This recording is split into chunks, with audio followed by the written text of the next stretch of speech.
السلام عليكم ورحمة الله وبركاته. الحمد لله رب العالمين والعاقبة للمتقين. الصلاة والسلام على أشرف المرسلين وعلى آله وأصحابه وأزواجه وأولاده وأهل بيته وتبعه وورثته وعترته أجمعين. أما بعد، أعوذ بالله من الشيطان الرجيم. بسم الله الرحمن الرحيم. قل للمؤمنين يغضوا من أبصارهم ويحفظوا فروجهم ذلك أزكى لهم إن الله خبير بما يصنعون. صدق الله العلي العظيم. وقال نبينا وحبيبنا وسيدنا وقرة أعيننا وثمرة فؤادنا محمد رسول الله صلى الله عليه وسلم: ألا لا يخلون رجل بامرأة لا تحل له فإن ثالثهما الشيطان. صدق الله صدق النبي صلى الله عليه وسلم. எல்லா புகழும் புகழ்ச்சியும் ஏக இறைவனாகிய அல்லாஹ் ஒருவனுக்கே உரித்தாகுக. அவனின் சாந்தியும் சமாதானமும் ஈருலக வேந்தர் முஹம்மது ரசூலுல்லாஹ் ஸல்லல்லாஹு அலைஹி வஸல்லம் அவர்களின் மீதும் அவர்களின் அடிச்சுவடை அப்படியே அடிபரலாமல் பின்பற்றிய உத்தம சத்திய சஹாபாக்கள், தாபிஈன்கள், தபஉ தாபிஈன்கள், நாதாக்கள், சுஹதாக்கள், அவுலியாக்கள், நம் பெற்றோர்கள், உஸ்தாதுமார்கள், மனைவி மக்கள், இங்கே அமர்ந்திருப்பவர்கள், இன்னும் வர இருப்பவர்கள், நம் ஊர்வாசிகள், அயல்வாசிகள், கபருவாசிகள், உலக முஸ்லிம்கள் அனைவர்களின் மீதும் எந்தெந்தும் குறைவின்றி நிறைவாக நின்று நிலவட்டுமாக. புனிதமான இந்த நாளில் அவனுக்கு பிடித்தமான இந்த இடத்தில் அல்லாஹ் நம் அனைவர்களையும் ஒன்று கூட்டியதை போல நாளை ஜன்னத்துல் ஃபிர்தௌஸ் என்னும் உயர்தரமான சுவனத்தில் கண்மணி முஹம்மது ரசூலுல்லாஹ் ஸல்லல்லாஹு அலைஹி வஸல்லம் அவர்களோடு நம்மையும் நம்மை சார்ந்த அத்துணை பேர்களையும் ஒன்று கூட்டி அன்புரிவானாக. நோய்கள் அனைத்தையும் ஷிஃபாவாக்கி தந்தல் புரிவானாக. அருமையான சகோதரர்களே, இஸ்லாமிய மார்க்கம் ஒரு விஷயத்தை ஏவிருப்பதிலும் ஒரு விஷயத்தை விலக்கியிருப்பதிலும் 1000 அர்த்த பூஷ்டிகள் இருக்கிறது. இஸ்லாம் எதையும் வீணாக ஏவவில்லை, எதையும் அர்த்தமில்லாமல் விலக்கவும் இல்லை. இஸ்லாம் செய்கிற எல்லா காரியங்களிலும் அர்த்தங்களும் ஞானங்களும் அடங்கி அல்லாமல் இஸ்லாம் எந்த விஷயத்தையும் நமக்கு போதிக்கவில்லை. இஸ்லாம் கூறுகிற எந்த விஷயமாக இருந்தாலும் அது வீணானதும் அல்ல. உதாரணமாக, இஸ்லாமிய மார்க்கம் நம்மை பார்த்து அகீமுஸ் ஸலா, தொழுகையை நீங்கள் நிறைவேற்றுங்கள் என்று சொல்கிறதென்றால் அது துன்யாவிற்கும் ஆகிரத்திற்குமான மிகப்பெரிய ஆரோக்கியத்தை நமக்கு தருகிறது. உடலுக்கும் அது ஆரோக்கியம், நம்முடைய மறுமைக்கும் அது ஆரோக்கியம். இஸ்லாம் மதுவை விலக்கி இருக்கிறது என்றால் அந்த மது நம்முடைய உடலுக்கும் ஆபத்து, நம்முடைய மறுமைக்கும் ஆபத்து. இஸ்லாம் எதையெல்லாம் ஏவிருக்கிறதோ, எதையெல்லாம் விலக்கி இருக்கிறதோ அதில் எல்லாமே அர்த்தங்கள் 1000 பொதிந்திருக்கிறது. அதை விளங்கி அதை சரியான முறையில் ஏற்று வாழ்பவன் புத்திசாலி. அல்லாஹ் தஆலா மனிதனுக்கு இஹ்தியார் என்ற ஒரு தன்மையை கொடுத்திருக்கிறார். எது கெட்டது எது நல்லது என்று விளங்கி பிரித்தறிந்து அதன்படி அவன் செயல்படுகிற ஆற்றலை மனிதனுக்கு அல்லாஹ் கொடுத்திருப்பதனால்தான் மனிதன் எல்லா படைப்பினங்களிலிருந்தும் அவன் வித்தியாசப்படுகிறான். எனவே தான் மனிதனை நாம் மனிதன் என்று சொல்லுகிறோம். குர்ஆனுடைய துவக்கம், அதனுடைய அமைப்பை பார்த்தால் அது பக்கரா என்று பசுமாடிலிருந்து துவங்கி முடிகிற பொழுது அன்னாஸ் மனிதன் என்று முடிகிறது என்றால் இஸ்லாமிய மனிதன், இஸ்லாத்தை ஏற்றுக்கொண்ட ஒரு முஸ்லிம் அவன் மிருகமாக இருக்கக்கூடாது. அவன் குணம் மிருகமாக இருந்தால் இந்த குர்ஆனை படித்து இஸ்லாமிய ஷரீஅத்தை விளங்கி அவன் மனிதனாக வாழ வேண்டும் என்கிற ஒரு அர்த்தத்தை அந்த குர்ஆனுடைய அந்த தொகுப்பு நமக்கு சொல்லித் தருகிறது. இப்ப இஸ்லாம் போதித்திருக்கக்கூடிய இஸ்லாம் எதையெல்லாம் ஏவிருக்கிறதோ எதையெல்லாம் விலக்கியிருக்கிறதோ அதிலெல்லாம் அர்த்தங்கள் உண்டு. இங்கே கவனிக்க வேண்டிய விஷயம், இஸ்லாம் ஏவிருக்குகிற மிக முக்கியமான ஒன்றில், இஸ்லாம் தடுத்திருக்குகிற மிக முக்கியமான ஒன்றில் ஆண் பெண் கலப்பு கலாச்சாரம். ஆண் பெண் கலப்பு கலாச்சாரம் ஒருபோதும் அதை இஸ்லாம் ஆமோதிக்கவில்லை. இன்று சர்வ சாதாரணமாக கலப்பு கலாச்சாரம், ஆண் பெண் கலப்பு கலாச்சாரம் மிக சர்வ சாதாரணமாக மாறி போன கோலம், சர்வ சாதாரணமாக மாறி போன காலம் கூட சொல்லக்கூடாது. ஏன்னா காலம் எல்லாம் சுத்தமா தான் இருக்கு. காலம் அன்னைக்கு ஸல்லல்லாஹு அலைஹி வஸல்லம் அவர்களுடைய காலம் எப்படியோ அதே காலம் தான் இன்னைக்கு. நம்முடைய கோலங்கள் தான் மாறிக்கொண்டிருக்கிறது. ஒரு ஆய்வு சொல்லுகிறது, 1997 இந்தியாவில் 41,000 கருக்கலைப்புகள் நடத்தப்பட்டதா. கிட்டத்தட்ட 9,000 22 விழுக்காடு 22% கருக்கலைப்புகள் ஏற்படப்பட்டிருக்கிறது. என்னைக்கு இது 1997. நாமெல்லாம் புண்ணிய காலம் என்று சொல்லப்படுகிற காலத்தில் அதில் மிகவும் அதிகமானவர்கள் 15 வயதிற்கு குறைவான பிள்ளைகள் என்று சொல்கிறார்கள். எதனால்? ஆண் பெண் கலப்பு கலாச்சாரம். ஆணும் பெண்ணும், அந்நிய ஆணும் பெண்ணும் அவர்கள் சரிசமம் என்று சொல்லப்பட்டு சமுதாயத்தில் அவர்கள் இறக்கிவிடப்பட்டதினால் இது போன்ற அவல நிலைகள் இந்தல்ல. நாமெல்லாம் பெண்கள் ரொம்ப பத்திரமாக வாழ்ந்த காலம் என்று சொல்லுகிற 90 காலங்களில் கூட, அல்லது 90களுக்கு முன்னால் 80 வாழ்ந்த காலங்களில் கூட இது போன்ற நிகழ்வுகள் ஏற்பட்டிருக்கிறது என்று சொன்னால், அருமையானவர்களை, காலத்தை சொல்லி பிரயோஜனம் இல்லை, கோலம் தான் அங்கே குழப்பம். எனவே தான் ஸல்லல்லாஹு அலைஹி வஸல்லம் சொன்னார்கள், லா தசுப்பு தஹர, நீங்கள் காலத்தை திட்டாதீர்கள். ஃபைன்ன தஹர காலம், ஃபைன்னல்லாஹ ஹுவ தஹர், அல்லாஹ் தான் காலமாக இருக்கிறார். யுகல்லிபு லைலஹு வ நஹாரஹு, அந்த காலத்தில் அல்லாஹ் பகலையும் இரவையும் மாற்றுபவன் அல்லாஹுவாக இருக்கிறான் என்று ஸல்லல்லாஹு அலைஹி வஸல்லம் அவர்கள் காலத்தை பற்றி சொல்லுகிறார்கள். காலம் அல்ல பிரச்சனை, இங்க கோலம் தான் பிரச்சனை. அந்நிய கலப்பு கலாச்சாரம், அந்நிய ஆணும் பெண்ணும் கலந்து வாழ்வதை இஸ்லாம் ஒருபோதும் அனுமதிக்கவில்லை.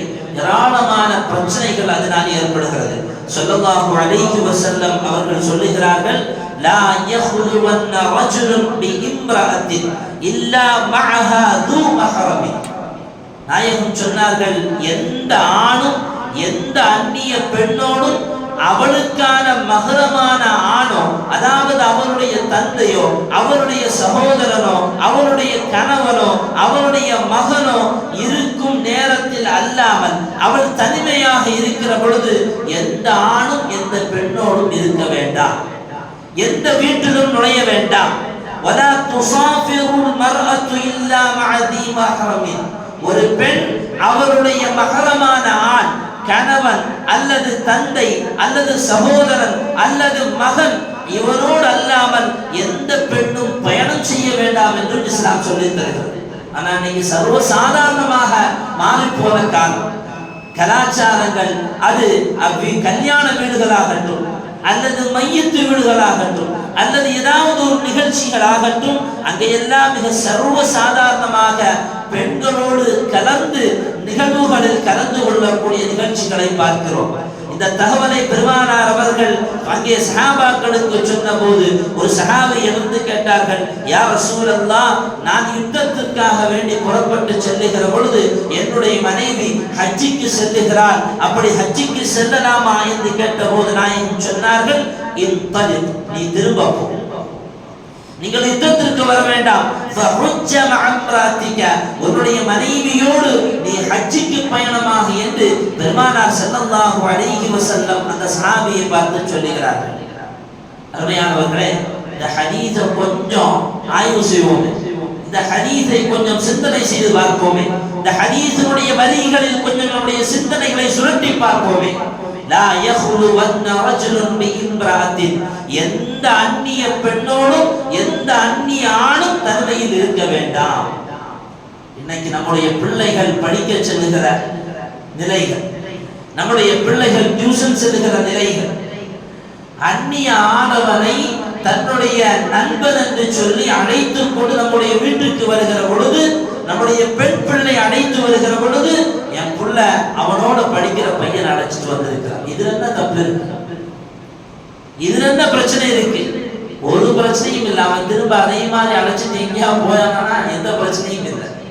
மஅதல்லாஹ், அல்லாஹ் பாதுகாக்க வேண்டும், அல்லாஹ் பாதுகாக்க வேண்டும். அருமையானவர்களே, பெருமானார் அவர்களுடைய இன்னொரு ஹதீஸ், அலா லா யஹ்லுவன்ன ரஜுலுன் பிஇம்ராஅத்தின், எந்த பெண்ணோடும் எந்த ஆணும் தனிமையில் இருப்பதில்லை, அவர்களிடத்தில் மூன்றாவது நபராக ஷைத்தான் இருந்தே அல்லாஹ். ஒரு இடத்துல ஆணும் பெண்ணும் தனியா இருந்தாலும் இங்க ஷைத்தான் வந்துருவான். அவரை நீங்க லெட்டர் போட்டுலாம் கூட வேண்டிய தேவையில்லை, பத்திரிக்கை வச்செல்லாம் கூட வேண்டிய தேவையில்லை. அவன் ஆட்டோமேட்டிக்கா வந்து பக்கத்துல உட்கார்ந்து இருக்குவான். அடுத்தடுத்து என்ன செய்ய வேண்டுமோ அதையெல்லாம் அவன் செஞ்சுக்கிட்டே இருப்பான். அவளை பார்க்க சொல்லுவான், அவள்கிட்ட பேச சொல்லுவான், அவளுடைய அழகை வர்ணிக்க சொல்லுவான். ஐயா, மனைவியிடத்தில் இல்லாத வர்ணனை எல்லாம் அங்கே அவளிடத்தில் வர்ணிக்க செய்வான். இதெல்லாம் செஞ்சு முடிச்சு கடைசியில வெளியில வரும்போது பிரச்சனையோட திரும்ப வேண்டியது. எனவே தான் சொல்லுகிறது, நீங்கள் அந்நிய ஆணோடு அந்நிய பெண்ணோடு தனிமையில் இருக்க வேண்டாம். பெருமானார் ஸல்லல்லாஹு அலைஹி வஸல்லம் மினால உட்கார்ந்து இருக்கிறாங்க. ஹஜ்ஜினுடைய நேரம், வாகனத்தில் உட்கார்ந்து இருக்கிறார். பின்னால இப்னு அப்பாஸ் ரலியல்லாஹு அன்ஹு என்று சொல்லப்படுகிற சின்ன வயசு சஹாபி உட்கார்ந்து இருக்கிறார். பெரிய மார்க்க ஞானி அவர்கள். இப்னு அப்பாஸ் ரலியல்லாஹு அன்ஹு பின்னால உட்கார்ந்து இருக்கும்போது ஒரு வாலிப பெண் பெருமானார் அவர்களிடத்தில் ஒரு கேள்வியை கேட்பதற்காக கடந்து வருகிறார். நாயகம் நடுவில் இருக்கிறார்கள். அந்த பக்கம் வாலிப பெண், இந்த பக்கம் வாலிப சஹாபி. நாயகத்திடத்தில் கேட்பார்கள், யா ரசூலல்லாஹ், என்னுடைய தகப்பனாருக்கு ஹஜ் செய்ய முடியல, அதற்கான ஆரோக்கியம் இல்லை அவருக்கு, அவருக்கு பதிலாக நான் ஹஜ் செய்யலாமா அப்படின்னு கேட்கிறாங்க. பெருமானார் அவர்கள் என்ன செஞ்சிருக்கணும்? அந்த சஹாபிக்கு பதில் தான் சொல்லியிருக்கணும். ஸல்லல்லாஹு அலைஹி வஸல்லம் திரும்பி பார்க்கிறாங்க. இப்னு அப்பாஸ் ரலியல்லாஹு அன்ஹு சின்ன வாலிப புள்ள, அவங்க என்ன செய்றாங்க? அந்த வாலிப பெண்ணுடைய முகத்தை பார்த்துட்டாங்க. ஸல்லல்லாஹு அலைஹி வஸல்லம் தன்னுடைய இடது கையை வைத்து அந்த சஹாபியருடைய முகத்தை திருப்புகிறார்கள். முகத்தை திருப்புகிறார்கள். ஹிஃப்து, நாயகம் சொல்லுகிறார்கள், நான் பயந்தேன். ஒரு வாலிப பெண்ணையும் ஒரு வாலிப ஆணையும் ஷைத்தான் கெடுப்பதை நான் பயந்தேன் என்றார்கள் முஹம்மது ரசூலுல்லாஹ். எங்க நடக்குது இது? ஸல்லல்லாஹு அலைஹி வஸல்லம் பெருமானார் அவர்கள் நடுவில் இருக்க, அந்த பக்கம் ஒரு பெண் இருக்கிறார், இந்த பக்கம் ஒரு சஹாபியான வாலிப ஒரு சஹாபி இருக்கிறார். பெருமானார் அவர்கள் நடுவில் இருக்க இந்த வார்த்தையை சொல்கிறார்கள் என்றால், சர்வ சாதாரணமாக அந்நிய ஆணையும் பெண்ணை அல்லது நம்முடைய பிள்ளையையும் இன்னொரு பையனையும் படிப்பிற்காக வேண்டி அல்லது வேறு ஏதாவது விஷயத்திற்காக வேண்டி கலந்து அனுப்புகிறோம் என்று சொன்னால், அருமையானவர்களை, நாமே அவரை அழுவிற்காக வேண்டி அனுப்பி வைக்கிறோம்.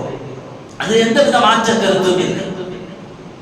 குர்ஆனில் பெருமானார் அவர்களை பார்த்து அல்லாஹ் சொல்லுகிறான் இல்லையா, குல்லில் முஃமினீன யகுது மின் அப்சாரிஹிம் வ யஹ்ஃபது ஃபுரூஜஹும். நாயகமே, முஃமினான ஆண்களை பார்த்து நீங்கள் சொல்லுங்கள், முஃமினான ஆண்களை பார்த்து சொல்லுங்கள், அவர்களுடைய பார்வைகளை அவர்கள் தாழ்த்திக் கொள்ளட்டும், அவர்களுடைய மர்மஸ்தானங்களை அவர்கள் பாதுகாத்துக் கொள்ளட்டும். ذلك أزكى لهم, அதுதான் அவர்களுக்கு மிகவும் பரிசுத்தம். இன்னல்லாஹ ஹபீரும் பிமா யஸ்னஊன், அவர்கள் செய்கிற எல்லா விஷயங்களையும் அல்லாஹ் மிக அறிந்தவன் என்பதாக அல்லாஹ் பெருமானார் அவர்களை பார்த்து நீங்கள் முஃமினான ஆண்களுக்கு சொல்லுங்கள் என்கிறார். அப்ப முஃமினான ஆண்களுக்காக வேண்டி மட்டும்தானா? இல்லை, அதை தொடர்ந்து வருகிற ஆயத்தின் நாயகத்தை பார்த்து திரும்ப அல்லாஹ் சொல்லுகிறான், குல்லில் முஃமினாத்தி, நபியே, முஃமினான பெண்களுக்கும் நீங்கள் சொல்லுங்கள், யகுதுன மின் அப்சாரிஹின்ன, அவர்களுடைய பார்வைகளை அவர்கள் தாழ்த்திக் கொள்வதற்கும், வயஹ்ஃபதுன ஃபுரூஜஹுன்ன, அவர்களுடைய மர்ம இடத்தை அவர்கள் பாதுகாத்துக் கொள்வதற்கும், வலா யுதீன ஸீனத்தஹுன்ன, அவர்களுடைய அலங்காரத்தை அழகை அவர்கள் வெளியில் காட்ட வேண்டாம் என்றும், இல்லா மா ظஹர மின்ஹா, அவர்களுடைய ஔரத்து அல்லாத பகுதி எது என்று சொல்லப்படுகிறதோ அதை தவிர வேறு எந்த பகுதியும் அவர்கள் வெளியில் காட்ட வேண்டாம் என்றும், வல்யضربن بخمرهن على جيوبهن, அவர்களுடைய முக்காடுகளை அவர்களுடைய மார்பகத்தின் மேலாக அவர்கள் தாழ்த்தியிட்டுக் கொள்ள வேண்டும். வலா யுதீன ஸீனத்தஹுன்ன அவர்களுடைய அழகுகளை அவர்கள் வெளியில் காட்ட வேண்டாம் என்று அல்லாஹ் அடுத்த முஃமினான பெண்களையும் பார்த்து நீங்கள் சொல்லுங்கள் என்கிறார். அப்ப ரெண்டு பேருக்குமே கட்டளை ஒன்றுதான். ஆணுக்கும் ஒரே சட்டம் தான், பெண்ணுக்கும் ஒரே சட்டம் தான். ஆணும் பார்வையை தாழ்த்தி நடக்க வேண்டும், மர்ம பகுதியை காத்து நடக்க வேண்டும். பெண்ணும் அதே சட்டம் தான். இங்கே இஸ்லாமில் ஆணுக்கு ஒரு சட்டம் என்றும் பெண்ணுக்கு ஒரு சட்டம் என்றும் இல்லை. ஆணாதிக்கம் என்கிற எந்த விதமான கோட்பாடும் இஸ்லாமில் இல்லை. ஆனால் பெண் அவள் கண்ணியமானவள், அவள் பாதுகாக்கப்பட வேண்டியவள், அவள் பத்திரமாக இருக்க வேண்டியவள். உதாரணமாக ஒரு முட்டாய், அதற்கு அந்த முட்டாய் கவருக்குள்ளால் இருக்கிற வரையிலையும் தான் அதற்கான மதிப்பு. அந்த கவருக்குள்ளால் இருந்து முட்டாய் வெளியில் வந்து விட்டால் அது ஒரு திருவோரமாக கிடக்கும் அல்லது அதில் ஈ மொய்க்கும். இதுதான் பெண்ணிற்கான நிலைமை. இஸ்லாம் பெண்ணை மதிக்கிறது, இஸ்லாம் பெண்ணினுடைய கண்ணியத்தை பாதுகாக்கிறது. எனவே ஸல்லல்லாஹு அலைஹி வஸல்லம் பெண்ணையும் பார்த்து சொன்னார்கள், ஆணையும் பார்த்து சொல்லுகிறார்கள், நீங்கள் உங்களுடைய மர்ம பகுதியை பாதுகாத்து உங்களுடைய பார்வையை நீங்கள் தாழ்த்திக் கொள்ளுங்கள். ஸல்லல்லாஹு அலைஹி வஸல்லம் அவங்களுடைய வீட்டுக்கு உம்மு மக்தூம் என்கிற ஒரு சஹாபி வர்றாங்க. அந்த சஹாபி கண்ணு தெரியாத சஹாபி. அப்ப ஸல்லல்லாஹு அலைஹி வஸல்லம் அவங்களுக்கு பின்னால அவங்களுடைய மனைவி உம்மு சலமா ரலியல்லாஹு அன்ஹா அவர்களும் மைமூனா ரலியல்லாஹு அன்ஹா ரெண்டு சஹாபியத்தான மனைவி, ரெண்டு மனைவிமார்கள் பின்னால நிற்கிறாங்க. அப்ப உம்மு மக்தூம் ரலியல்லாஹு கண்ணு தெரியாத அந்த சஹாபி உள்ள வரும்போது நாயகம் ஸல்லல்லாஹு அலைஹி வஸல்லம் அந்த ரெண்டு மனைவிமாரை பார்த்து சொல்லுவாங்க, இஹ்தஜிபா மின்ஹு, நீங்க ரெண்டு பேரும் உள்ள போங்க அப்படின்னா.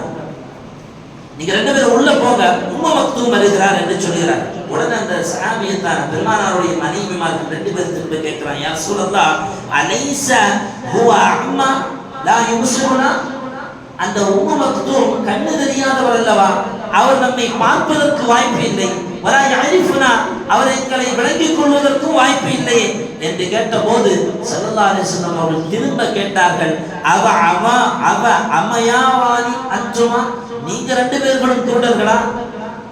அவர்தான் கண்ணு தெரியாத சஹாபி சரி, அவருக்கு கண் பார்வை இல்லை சரி, ஆனால் நீங்க ரெண்டு பேர்களும் கண்ணு தெரியாதவர்களா?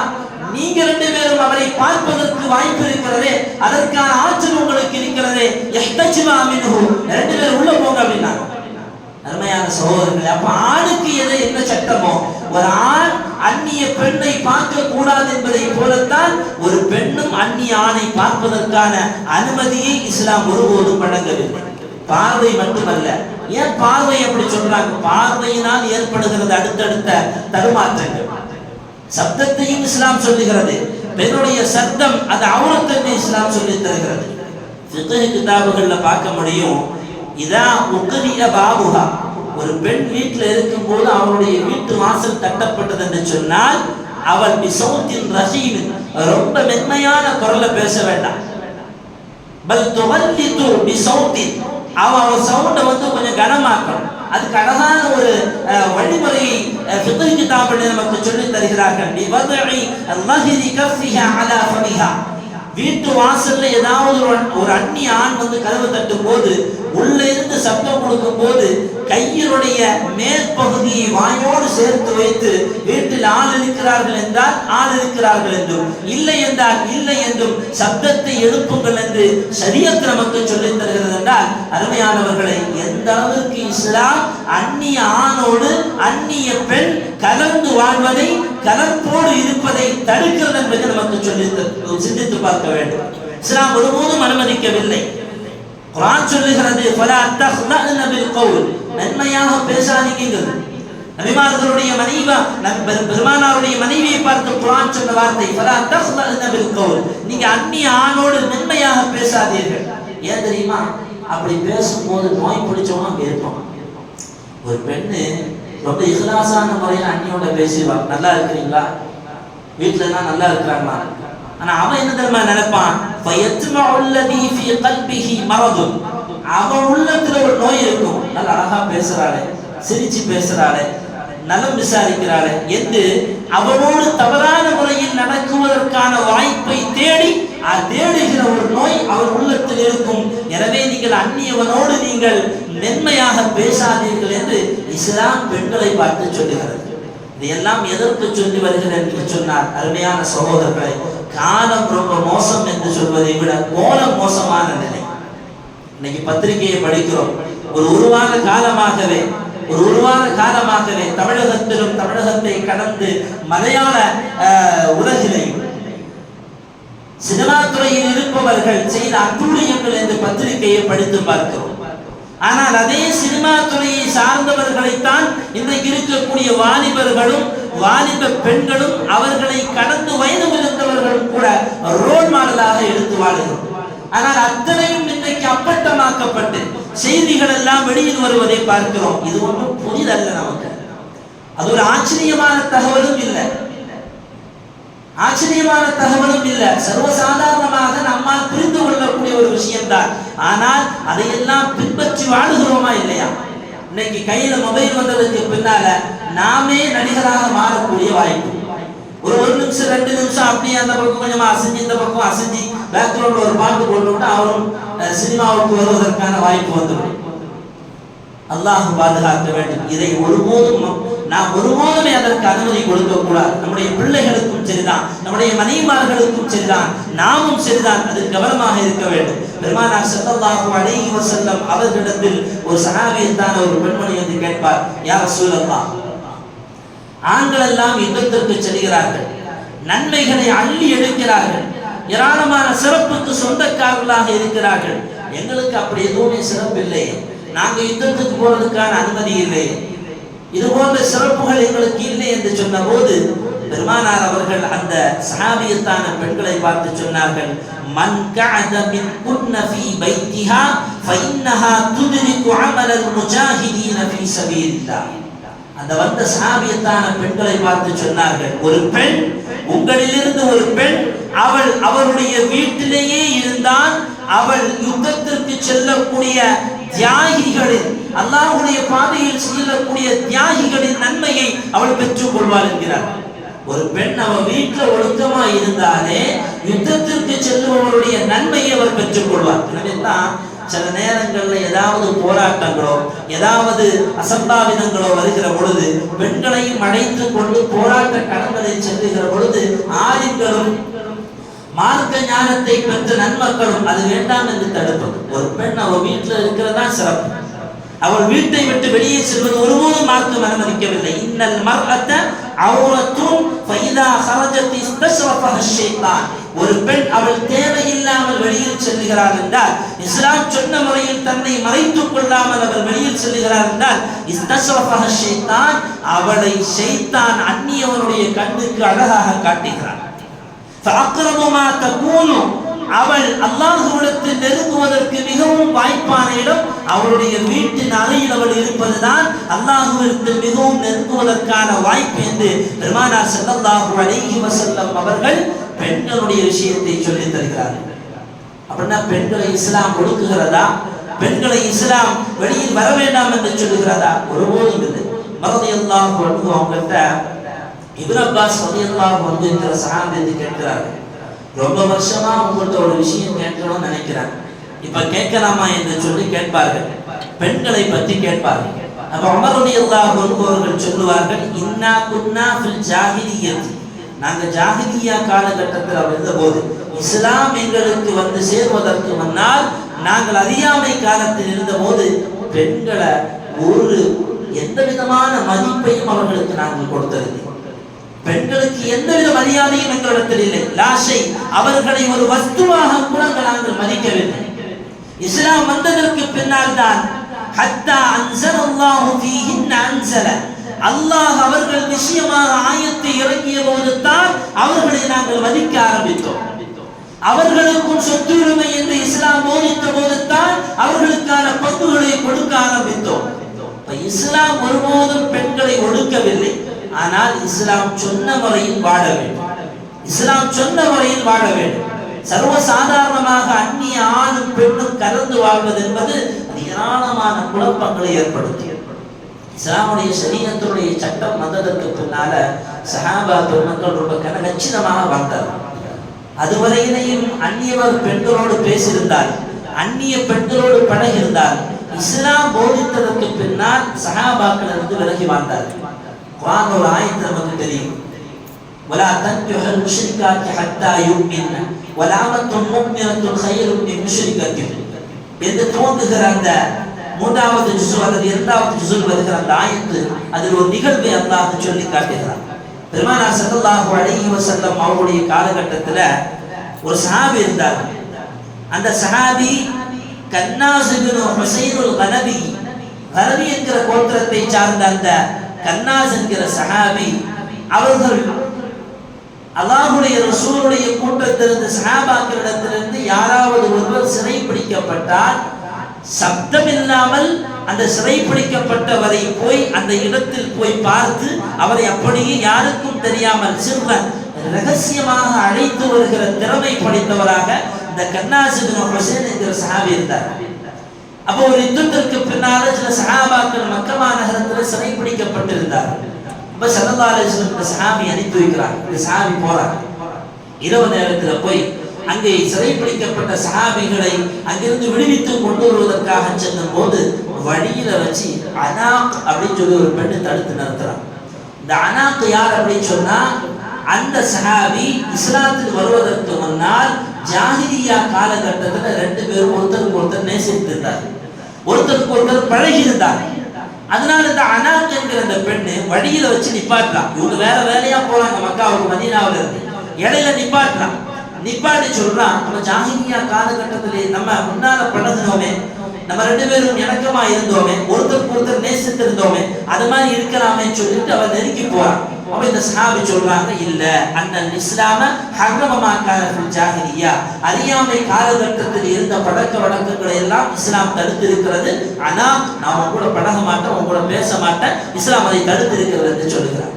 அந்த பெண் சொல்றா, இல்ல அதெல்லாம் முடியாது, என் கூட நீ வந்துதான் ஆகணும், என் கூட முன்னால் இருந்த மாதிரி பழகித்தான் ஆகணும். இந்த சஹாபி மீண்டும் மீண்டும் மறுக்கிறார். அப்ப அந்த பெண் சொல்லுகிறார், நான் சத்தம் விட்டு எல்லாரையும் அழைச்சிருவேன், மரியாதை என் கூட வந்ததுன்னு சொன்ன போது அந்த சஹாபி அந்த பெண்ணை தள்ளிவிட்டு அனாக்கை தள்ளிவிட்டு அங்கிருந்து தப்பித்து பெருமானார் ஸல்லல்லாஹு அலைஹி வஸல்லம் சபைக்கு வந்து இந்த நிகழ்வை மறுநாள் காலையில் நாயகத்தோடு சொல்லுவார், யா ரசூலல்லாஹ், இப்படி ஒரு பெண் நான் பழகியிருந்தேன், நான் அவரிடத்தில் பேசியிருந்தேன், அவரோடு நேசத்தில் இருந்தேன், இப்போது அவள் வேறு கலாச்சாரத்தில் இருக்கிறாள், நான் இஸ்லாத்திற்குள்ளால் வந்துவிட்டேன், அவளோடு நான் இனி திருமண உறவை வைத்துக் கொள்ளலாமா என்றெல்லாம் கேட்கிற பொழுது ஆயத்து இறங்குகிறது. வலா தன்கிஹுல் முஷ்ரிகாத்தி ஹத்தா யுமின்ன, ஒரு பெண் அவள் இஸ்லாத்தில் வருவதற்கு வரையிலையும் அவள் வேறு மதத்தை சார்ந்தவளாக இருந்தால் அவளோடு நீங்கள் பழக வேண்டாம், அவளை நிக்காஹ் செய்ய வேண்டாம். அவள் எவ்வளவு ஆடம்பரமானவளாக எவ்வளவு பெரிய அழகியாக இருந்தாலும் சரிதான். அதே போலத்தான் ஒரு ஆணும் அவன் இஸ்லாத்திற்கு வருவதற்கு முன்னால் பழகி இருந்து இஸ்லாத்தில் வராமல் இருந்து நீ இஸ்லாத்திற்கு வந்து அவனோடு நீங்கள் பழக வேண்டாம், பேச வேண்டாம் என்று இஸ்லாம் மிக தெளிவாகவே நமக்கு சொல்லித் தருகிறது. அப்படி ஏற்படும் போது என்ன ஏற்படும்? நம்முடைய மானம் இழக்கப்படும், நம்முடைய மரியாதை இல்லாமலா, நம்முடைய குடும்பத்தினுடைய பாரம்பரியம் இல்லாமலா. இதுவெல்லாம் ஷரியத்து சொல்லுகிற விஷயம். அந்நிய பெண்ணோடு பழகுவதனால் இதுவெல்லாம் துன்யாவில் ஏற்படுகிற நஷ்டம் என்று சொன்னால் நம்முடைய ஆகிரம் ஒட்டுமொத்தமாக இல்லாமலாக்கப்படும். நம்முடைய மன்னரை வாழ்க்கை அப்படியே இருளாக போய்விடும். மறுமையில் எந்த விதமான வெளிச்சத்திற்கும் சொந்தக்காரர்களாக ஆகிற எந்த முகாந்திரம் இல்லாமல் போய்விடும்.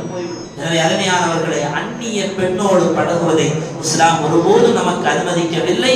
அதிலிருந்து நாம் கவனமாக இருக்க வேண்டும். இன்றைக்கு பரவலாக வருகிற இந்த தகவல்களை எல்லாம் படிக்கக்கூடிய நாம் இது போன்ற இன்னைக்கு நம்ம ஊர்களே இருக்கு, நம்ம பிள்ளைகளை இஸ்லாமிய மாணவர்களை இது மாதிரி செல்போன்ல வீடியோ எடுத்து அது ஒரு மாதிரி போட்டோ ஒரு மாதிரி கலாச்சாரமாக்கி அதை பரப்பி சொந்த மனைவியோடையே உட்கார்ந்து வீட்டில் உட்கார்ந்து ஜும்மாவுடைய மேலனால சொல்றது கூச்சமா இருக்கு.